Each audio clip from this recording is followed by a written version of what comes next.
ശ്രുതി, നീയില്ലാതെ ജീവിക്കാൻ എനിക്ക് പറ്റുമോയെന്ന് എനിക്കറിയില്ല. നീ എൻ്റെ കൂടെ ഇത്രയും 1 വർഷം ജീവിച്ചിട്ട് നിൻ്റെ കണ്ണിലുള്ള കള്ളത്തരം എനിക്ക് കണ്ടുപിടിക്കാൻ പറ്റിയില്ലല്ലോ ശ്രുതി. നീ എന്തിനാ എന്നോട് ഇതെല്ലാം മറച്ചു വെച്ചത്? നീ എന്തിനാ എന്നോട് കള്ളത്തരം കാണിച്ചത്, എന്നെ വഞ്ചിച്ചത്? നീയില്ലാതെ എനിക്ക് പറ്റുമോ? അറിയില്ല ശ്രുതി. നീയില്ലാതെ എനിക്ക് ജീവിക്കാൻ പറ്റുമോയെന്ന് എനിക്കറിയില്ല. ശ്രുതിയുടെ ഹൃദയം പൊട്ടുന്ന വാക്കുകളാണ് ഇന്നത്തെ ചെമ്പനീർ പൂവിൽ. കൂട്ടുകാരെ, അപ്പോൾ ഇന്നത്തെ ചെമ്പനീർ പൂവിലേക്ക് എല്ലാവർക്കും സ്വാഗതം. ശ്രുതിയുടെ കള്ളത്തരം കാണിച്ച് ശ്രുതിനെ ചന്ദ്രോദയത്തിൽ നിന്ന് ഇറക്കി വിട്ടേക്കാണ് ചന്ദ്രമതി വിചാരിച്ചേക്കുന്നത് എന്താണെന്ന് വെച്ചാൽ ശ്രുതിനെ ഇറക്കി വിട്ടിട്ട് ശ്രുതിക്ക് നല്ലൊരു പെൺകുട്ടിയെ കണ്ടുപിടിച്ച്, നല്ലൊരു പണക്കാരി കുട്ടിയെ കണ്ടുപിടിച്ച് കല്യാണം കഴിച്ചു കൊടുക്കണം എന്നാണ് ചന്ദ്രമതി വിചാരിച്ചേക്കുന്നത്. പക്ഷേ ശ്രുതിയാകട്ടെ, ശ്രുതി പോയ സങ്കടത്തിൽ മദ്യപിച്ച് ലക്ക് കെട്ട് പോലീസ് ഓഫീസറായ അരുണുമായി വഴക്കുണ്ടാക്കി അരുണ് കൊണ്ടുപോയിട്ട് പോലീസ് ലോക്കപ്പിൽ ഇടുകയും പിന്നെ അവിടുന്ന് സച്ചിയും രവീന്ദ്രനൊക്കെ കൂടി പോയിട്ട് ശ്രുതിയെ കൂട്ടിക്കൊണ്ടുവരികയാണ് ചെയ്തത്. അങ്ങനെ ശ്രുതി ഒരു മദ്യപാനത്തിലേക്ക് ഇറങ്ങിയേക്കാണ്. പക്ഷെ ആ മദ്യപിച്ചതിന് ശ്രുതിനെ ചന്ദ്രമതി പൊതിരെ തല്ലുമ്പോൾ രവീന്ദ്രൻ പറയുന്നുണ്ട്, എന്തിനാ ചന്ദ്ര നീ അവനെ അടിക്കണം? അവൻ്റെ മാനസികാവസ്ഥ നീ മനസ്സിലാക്കണ്ടേ? അവന് ശ്രുതിയെ ഇഷ്ടമാണെങ്കിൽ അവൻ പോയി ശ്രുതിയെ കൂട്ടിക്കൊണ്ടുവരട്ടെ എന്ന് പറയുന്നുണ്ട്. അപ്പോൾ ചന്ദ്രമതി പറയുന്നുണ്ട്, ഇല്ല, ഇനി അവളുടെ പേര് പോലും ഈ വീട്ടിൽ ഉച്ചരിക്കാൻ പാടില്ല. എൻ്റെ മോൻ അവളെ വേണ്ട, അവനെ പറ്റിച്ചതല്ല, ഇനി ചതിച്ചതല്ലേ അവളൊരു ഫ്രോഡല്ലേ, ഇനി ഒരിക്കലും അവളുടെ കൂടെയുള്ള ഒരു ജീവിതം എൻ്റെ മോന് വേണ്ട. നോക്കട്ടെ, അവന് ഇതിനെക്കാട്ടിലും നല്ല പെൺകുട്ടിയെ കിട്ടുമെന്ന് ഞാനൊന്ന് നോക്കട്ടെ എന്ന് കൊണ്ട് ചന്ദ്രമതി ശ്രുതിയെ തിരിച്ചു കൊണ്ടുവരാൻ അണുവിട പോലും സമ്മതിക്കുന്നില്ല. പക്ഷേ ശ്രുതിയാകട്ടെ ശ്രുതിയുടെ ഷോറൂമിൽ പോയിട്ട് ശ്രുതിയോട് തൻ്റെ നിരപരാധിത്വം തെളിയിക്കാൻ ശ്രമിക്കുകയും ശ്രുതി ഇല്ലാണ്ട് ജീവിക്കാൻ പറ്റില്ല എന്നൊക്കെ പറഞ്ഞിട്ട് ശ്രുതി ഒരുപാട് പറയുന്നുണ്ട്. പക്ഷേ ആ സമയത്തും ശ്രുതിയുടെ പിന്നാലെ നേരിൽ പോലെ ചന്ദ്രമതി ഉള്ള കാരണം ശ്രുതിനെ ഷോറൂമിൽ നിന്നും ചന്ദ്രമതി ഇറക്കി വിടുകയാണ്. അങ്ങനെ ശ്രുതി ഇല്ലാത്ത ചന്ദ്രോദയാണ്. പക്ഷെ ശ്രുതി ഭയങ്കര വിഷമത്തിലാണ്. ശ്രുതിയുടെ വിഷമം മനസ്സിലാവണ രവീന്ദ്രൻ പറയുന്നുണ്ട്, നിനക്ക് ഇഷ്ടമാണ്, നിനക്ക് അവളുടെ കൂടെ ജീവിക്കാൻ പറ്റുന്നുണ്ടെങ്കിൽ നീ അവളെ പോയി വിളിച്ചിട്ട് വാ ശ്രുതി എന്ന് പറയുന്നുണ്ട് രവീന്ദ്രൻ. പക്ഷെ ചന്ദ്രമതി സമ്മതിക്കില്ല. പക്ഷെ ഇതൊക്കെ കേൾക്കുമ്പോൾ ചന്ദ്രമതി ചെന്നിട്ട് ചോദിക്കേണ്ട ശ്രുതിയോടാ, എൻ്റെ വാക്ക് ധിക്കരിച്ചിട്ട് നിനക്ക് അവളുടെ കൂടെ ജീവിക്കണോ? നിനക്ക് അവളില്ലാതെ ജീവിക്കണോ? അവളില്ലാതെ ജീവിക്കാൻ കഴിയില്ലേ? നിനക്ക് അവളെ മറക്കാൻ പറ്റില്ലേ? നിനക്ക് അവളുടെ കൂടെ ജീവിക്കണോ എന്നിങ്ങനെ ചോദിക്കുമ്പോൾ ഒരു നിമിഷം ആലോചിച്ച് നിന്നിട്ട് ശ്രുതി പറയാണ്, വേണ്ട, എനിക്ക് അവളുടെ കൂടെ ജീവിക്കേണ്ട, അവളെന്നെ പറ്റിച്ചതല്ലേ, ചതിച്ചതല്ലേ, വേണ്ട, ഞാൻ ഇനി അവളുടെ കൂടെ ജീവിക്കണില്ല എന്നൊക്കെ പറയുന്നത്. പക്ഷെ അപ്പോഴും അത് ഉള്ളുരുകിയിട്ടാണ് ശ്രുതി പറയുന്നതെന്ന് ശ്രുതിയുടെ നിൽപ്പുന്നെന്ന് നമുക്കൊക്കെ മനസ്സിലാവും. പക്ഷെ സച്ചി രേവതിയൊക്കെ പറയുന്നുണ്ട്, ശ്രുതിക്ക് ഇഷ്ടമാണെങ്കിൽ ശ്രുതിനെ വിളിച്ചു കൊണ്ടുവരട്ടെ എന്ന് തന്നെയാണ് പറയുന്നത്. ശ്രുതിനെ മണ്ടെന്നൊക്കെ സച്ചി അമ്മയുടെ വാക്ക് കേട്ട് നടക്കുകയാണ്. മണ്ടെന്നൊക്കെ പറയുന്നതൊക്കെ മുകളിൽ നിന്ന് ശ്രുതി കേട്ടിട്ട് അതിൻ്റെ പേരിൽ ശ്രുതിയും സച്ചിയും കൂടി വഴക്കൊക്കെ ഉണ്ടാവുന്നുണ്ട്. അങ്ങനെ ശ്രുതിയുടെ അടുത്തേക്ക് ശ്രുതിനെ കൊണ്ടുവരാതിരിക്കാനുള്ള എല്ലാ പരിപാടികളും ചന്ദ്രമതി ഏൽപ്പിക്കേണ്ടത്. ശ്രുതി ആവട്ടെ ശ്രുതിയുടെ അടുത്തേക്ക് എങ്ങനെയെങ്കിലും തിരിച്ചെത്തണം എന്നുള്ള പ്ലാനിങ്ങിലാണ് ഇരിക്കുന്നത്.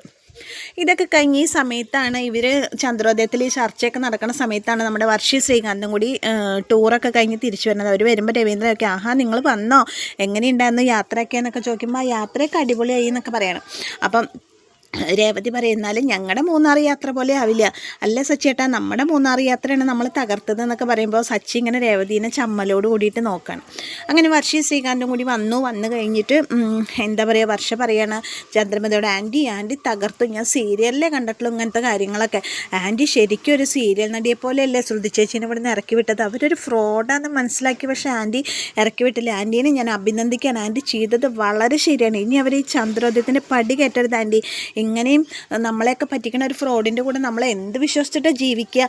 ഇനി അവരിവിടെ വേണ്ട ആൻറ്റി എന്നൊക്കെ പറഞ്ഞിട്ട് എന്താ പറയുക, വർഷ ഇങ്ങനെ എരുതിയിൽ എണ്ണ ഒഴിക്കുന്ന പോലെ ഇങ്ങനെ സംസാരിച്ചുകൊണ്ടിരിക്കുകയാണ്. അതൊക്കെ കേൾക്കുമ്പോൾ ആകെ പകച്ച് നിൽക്കുകയാണ് രവീന്ദ്രനും സച്ചിയും രേവതിയൊക്കെ. അപ്പോൾ ശ്രീകാന്ത് പറയുന്നുണ്ട്, വർഷേ നീ മിണ്ടാതിരിക്കുക എന്നൊക്കെ പറയുന്നത്. എന്ത് മിണ്ടാതിരിക്കുക, ഞാൻ പറഞ്ഞ കാര്യമല്ലേ ആൻറ്റിക്ക് ഒരു കൺഗ്രാജുലേഷൻ തരാൻ എനിക്ക് തോന്നുന്നു. ആൻറ്റി തകർത്ത ആൻറ്റി.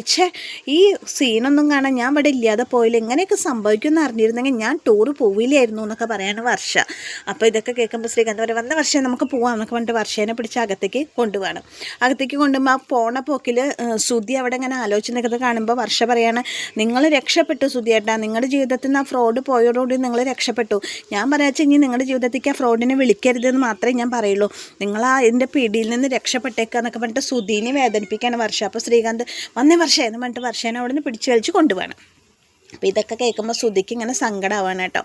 അത് കഴിഞ്ഞ് ഈ സമയത്ത് ശ്രുതി മീരയോട് പറയുകയാണ് ഇങ്ങനെ ശ്രുതിനെ കാണാൻ പോയി, ഷോറൂമിൽ കാണാൻ പോയി, പക്ഷേ ചന്ദ്രമതി സമ്മതിച്ചില്ല എന്നൊക്കെ പറയുകയാണ്. ചന്ദ്രമതി പിന്നാലെ വന്നു, അവിടെ നിന്ന് ഇറക്കി വിട്ടു. എങ്ങനെയെങ്കിലും ശ്രുതിനെ കണ്ടിട്ടൊന്ന് കൺവിൻസ് ചെയ്ത് എനിക്ക് അവിടെ കയറി പറ്റാൻ പറ്റും, എന്തായാലും അവിടെ കയറാനുള്ള വഴി എനിക്കറിയാം, അതിനുള്ള ഞാൻ ചെയ്തിരിക്കും.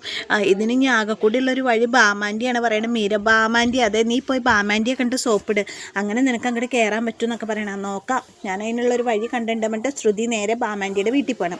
ബാമയുടെ വീട്ടിൽ പോയി കോളിംഗ് ബെൽ അടിക്കുമ്പോൾ ബാമ വന്ന് വാതിൽ തുറന്ന സമയത്ത് ശ്രുതി വന്നിട്ട് പറയണം, ബാമാൻ്റി നീ എന്താ ഇവിടെ വന്ന് ചോദിക്കുമ്പോൾ ബാമാൻ്റി അറിഞ്ഞില്ല എന്നെ അവിടെ നിന്ന് പുറത്താക്കിയത്. ബാമാൻ്റി എപ്പോഴും അമ്മയെ പോലെയാണെന്ന് ശ്രുതി പറയായിരുന്നു. ബാമാൻ്റിക്ക് എന്തെങ്കിലും പറ്റിയ ബാമാൻ്റിയുടെ മോൻ ഉപേക്ഷിച്ച് പോയതല്ലേ ഞങ്ങൾ നോക്കുന്നു എപ്പോഴും ശ്രുതി പറയാറ്.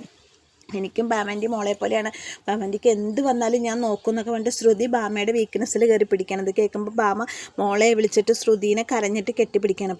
അപ്പോൾ ശ്രുതി പറയാണ്, ബാമാൻ്റി ഉറങ്ങിയിട്ട് കുറേ ദിവസമായി, ബാമാൻ്റിയുടെ മുഖം കണ്ടറിയാം, ബാമാൻ്റിക്ക് എങ്ങനെ ഉറക്കം വരിക, ബാമാൻ്റിയുടെ മോളായ ഞാനിങ്ങനെ ഭർത്താവിൻ്റെ വീട്ടിൽ നിന്ന് പുറത്തായിക്കല്ലേ, പിന്നെ എങ്ങനെ ഉറക്കം വരിക, വാ ബാമാൻ്റി ഞാൻ തല മസാജ് ചെയ്ത് തരാം, അപ്പോൾ നല്ല ഉറക്കം കിട്ടും പറഞ്ഞിട്ട് ബാമേനെ പിടിച്ച് സോഫയിൽ കിടത്തുകയാണ്.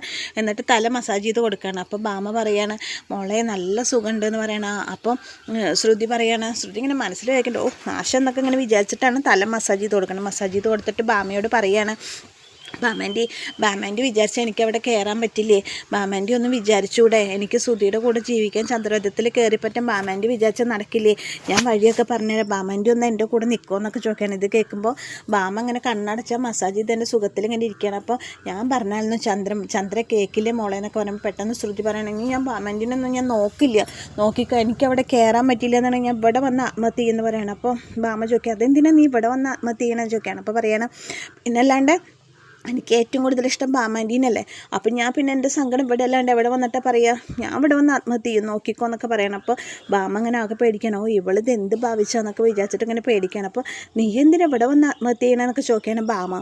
അപ്പോൾ എന്തായാലും ബാമാൻ്റി എന്നെ സഹായിച്ചേ പറ്റും, എന്നെ അങ്ങോട്ട് തിരിച്ചു കയറാൻ ബാമാൻ്റിയുടെ സഹായം ഇല്ലാണ്ട് എനിക്ക് പറ്റില്ല, ഞാൻ പറയണ പോലെ ബാമാൻ്റി ചെയ്താൽ മതി, അപ്പോൾ എന്തായാലും എനിക്ക് അങ്ങോട്ട് കയറാൻ പറ്റും എന്നൊക്കെ പറയണം ശ്രുതി. അപ്പോൾ ബാമ അങ്ങനെ ആലോചിക്കണം, ദൈവമേ ഇവളെങ്ങാനും ഇവിടെ വന്ന് ആത്മഹത്യ ചെയ്യുമോ എന്നൊക്കെ അങ്ങനെ ആലോചിക്കുന്ന സമയത്ത് ബാമാൻ്റി എന്നെ സഹായിക്കില്ലേ എന്നൊക്കെ ചോദിക്കുമ്പോൾ ബാമയ്ക്ക് ഒന്നും പറയാൻ പറ്റണില്ല. അപ്പോൾ ബാമാൻ്റി ഇപ്പം മൗനം സമ്മതമായിട്ട് ഞാൻ കണക്കാക്കാം, ബാമാൻ്റി എന്നെ സഹായിക്കുന്ന എനിക്ക് ഉറപ്പാണ്, ഞാൻ എന്തായാലും ഐഡിയ ആയിട്ട് വരെ, ഞാൻ ബാമാൻ്റിയുടെ അടുത്തേക്ക് വരെ എങ്ങനെ അങ്ങോട്ട് കയറാനുള്ള ഐഡിയ എന്ന് ഞാൻ പറഞ്ഞുതരേ എന്നൊക്കെ പറഞ്ഞിട്ട് ശ്രുതി അവിടുന്ന് ബാമേനെ ഒരു കുടുക്കിൽ പെടുത്തിയിട്ട് അവിടുന്ന് സംസാരിച്ചിട്ട് പോവാണ്. അവിടുന്ന് സംസാരിച്ചിട്ട് ബാമ ഈശ്വര ഇനിയിപ്പോൾ എന്താ ചെയ്യുക എന്നുള്ള അർത്ഥത്തിലാണ് ബാമ ആകെ പകച്ച് നിൽക്കണത്.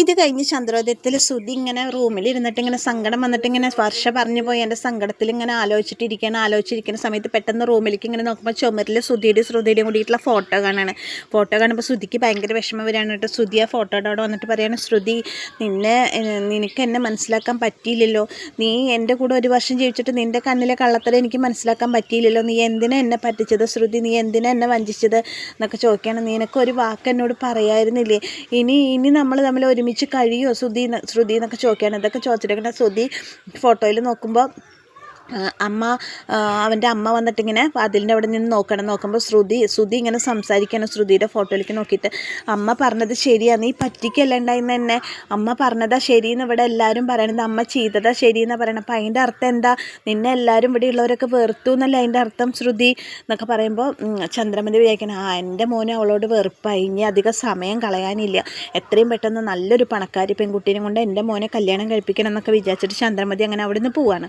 അവിടുന്ന് പോകുമ്പോൾ ശ്രുതി ഇങ്ങനെ ശ്രുതിയുടെ ഫോട്ടോ നോക്കിയിട്ട് വിചാരിക്കണം, ശ്രുതി നിനക്കൊരു വാക്കെങ്കിലും എന്നോട് പറയുന്നില്ല, നീ എന്തിനാ എന്നെ ഇങ്ങനെ ചതിച്ചത്, എനിക്ക് നീയില്ലാണ്ട് ജീവിക്കാൻ പറ്റുമോ ശ്രുതി, നിന്നെ ഞാൻ എന്തുമാത്രം സ്നേഹിച്ചത്, നിന്നെ ഞാൻ എൻ്റെ ജീവനെ പോലില്ലേ സ്നേഹിച്ചത്, എനിക്ക് നീയില്ലാണ്ട് ഇനി ജീവിക്കാൻ പറ്റുമോ, എൻ്റെ ജീവിതം എങ്ങനെ മുന്നോട്ട് പോകും നീയില്ലാതെ എന്നൊക്കെ പറഞ്ഞിട്ട് ശ്രുതിയുടെ ഫോട്ടോയിലേക്ക് നോക്കിയിട്ട് ഇങ്ങനെ സങ്കടപ്പെട്ട് കരഞ്ഞു നിൽക്കുന്ന സമയത്താണ് നമ്മുടെ ചെമ്പന്നിർപ്പൂവിൻ്റെ ഇന്നത്തെ എപ്പിസോഡ് അവസാനിക്കുന്നത്. കുറച്ച് ദിവസമായിട്ട് എനിക്ക് വീഡിയോ ഒന്നും ഇടാൻ പറ്റിയില്ല. അപ്പോൾ എല്ലാവരും എൻ്റെ എപ്പിസോഡ് സ്കിപ്പ് ചെയ്യാതെ ഫുള്ളായിട്ട് വീഡിയോ കണ്ടിട്ട് എൻ്റെ ചാനലൊന്ന് ലൈക്ക് ചെയ്യുക, ഷെയർ ചെയ്യുക, സബ്സ്ക്രൈബ് ചെയ്യുക. ഇതുവരെ നിങ്ങൾ ചെയ്ത സപ്പോർട്ടിനൊക്കെ ഒരുപാട് നന്ദിയുണ്ട്. നാളെയും വീഡിയോ ആയിട്ട് വരാം എന്നാണ് ഞാൻ വിചാരിക്കുന്നത്. അപ്പോൾ നിങ്ങളുടെ വിലയേറിയ കമൻസുകളൊക്കെ രേഖപ്പെടുത്തുക. അപ്പോൾ എല്ലാ കൂട്ടുകാർക്കും എന്നെ സപ്പോർട്ട് ചെയ്യുന്ന എല്ലാ കൂട്ടുകാർക്കും താങ്ക് യു.